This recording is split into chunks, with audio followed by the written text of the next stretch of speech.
रिमझिम पाऊस आणि फॅमिली शॉपिंगची जबरदस्त क्रेज. श्री रमेश टेक्सटाइल मध्ये सुरू झालीये धमाकेदार मान्सून ऑफर. सणासुदीसाठी साड्यांचे असंख्य प्रकार, latest ladies wear, trendy men's wear आणि लहान मुलांचे कपडे, सर्व काही एकाच छताखाली, तेही सर्वोत्तम दर्जात. व्हरायटी भरपूर आणि किमती तुमच्या बजेट मध्ये. आजच या Shri Ramesh textile, police station जवळ, कराड, तासगाव रोड, पलूस.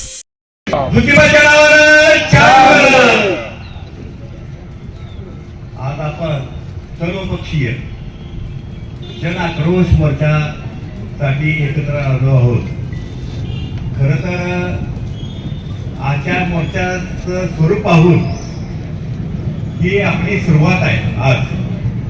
आणि सद्गुरू धुंडराई महाराज आई पद्मावती मातेला त्याच्या चरणी मी प्रार्थना करतो. हे जे आमचे आता मित्रपक्ष आहेत, भारतीय जनता पार्टी नाना, राष्ट्रवादी दोन्ही, शिवसेना दोन्ही, हे अशीच आपण एकत्र मूठ बांधूया आणि आपल्या ह्या पुरुष जनतेसाठी, सर्वसामान्य माय माऊलीसाठी, ह्या महिलांच्यासाठी, युवकांच्यासाठी, व्यापाऱ्यांच्यासाठी, उद्योगांच्यासाठी, शेतकऱ्यांच्यासाठी आपण सर्वांनी त्या इथून पुढच्या येणाऱ्या 4.5 वर्ष 4 वर्षाच्या कालावधीमध्ये एक संघ होऊया. खरं तर मला आता थोडस एक अंतरातनं बोलायचं आहे. दादाने आता माफी मागितली तुमच्या सर्व पुरस्कारी जनतेची, आमच्या सर्व माय माऊलींची. नीरज भैया पण म्हणला की मला सांगायचं आहे, हे सर्व लोक काय विचारतात माहित आहे का? ही जर तुम्हाला अगोदर चांगली बुद्धी दिली असती, ही जर अगोदर इलेक्शनच्या अगोदर तुम्हाला चांगली बुद्धी दिली असती आणि तुम्ही एकत्र निवडणूक लढवली असती तर ही वेळ झाली नसती. आपण 21-0 केलं असतं. लक्षात घ्या, 68% जनता आपल्या पाठची आहे. पण आमची काय माहिती का, आम्हीच एकमेकांची जिरवासाठी ही वेळ आपल्यावर आज आलेली आहे. असं ते ही वेळ आता आपल्याला प्रत्येकाला पश्चाताप होतोय, पण आता वेळ निघून गेलेली आहे. यासाठी आम्ही तुम्हाला एक ग्वाही देतो. दिगंबरांना सांगितलं तसं की तुमची सर्वांची माफी मागतो. आम्ही कधीही तुम्हाला वारेवर सोडणार नाही. एक लक्षात घ्या, तुमच्या पाठीशी आम्ही ठाम उभे आहे. सर्वजण एक ताकदीनिशी.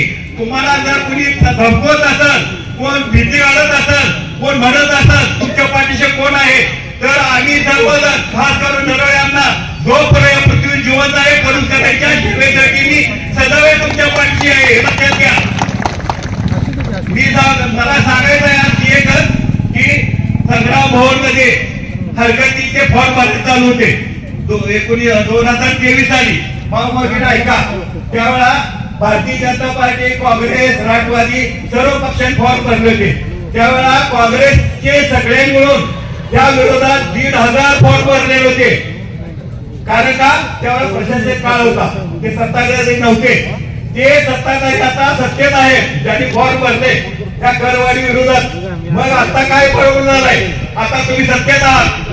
मी त्यांना एक आवाहन करतो तुमच्या सर्वांच्या साक्षीनं, तुम्ही एक ठराव करून द्या. आमचे 5 नगरसेवक तुमच्या पाठीशी आहेत. तुम्ही एक ठराव करून द्या की करवाढ रद्द झाली पाहिजे. त्यासाठी आम्ही आमचं शासन आहे म्हणताय तुम्ही, तुमचं वर्ष शासन आहे, राज्यात आहे, दिल्लीत आहे, मग करवाढ का? तर आम्ही शासनाला पाठपुरावा करू, मुख्यमंत्र्यांना भेटू आणि भेटून त्याला ही सर्व कल्पना देऊ. पण तुम्ही तुमच्या ठराव करून आमच्या ताब्यात घ्या. ही झालेले करवाढ 100% आम्ही रद्द करू. तुमच्या सर्वांच्या साक्षीनं सांगतो, आमचा मित्र पक्ष आहे, सर्वांना बरोबर घेऊन आम्ही मुख्यमंत्र्यांना भेटू, प्रशासनाला भेटू आणि ही झालेली अन्याय करवाढ आपण तुमच्या प्रेरणेनं, तुमच्या आशीर्वाद नक्की कमी करू, एवढी तुम्हाला ग्वाही देतो. आणि माझी 2 शब्द संपवतो. जय हिंद, जय महाराष्ट्र.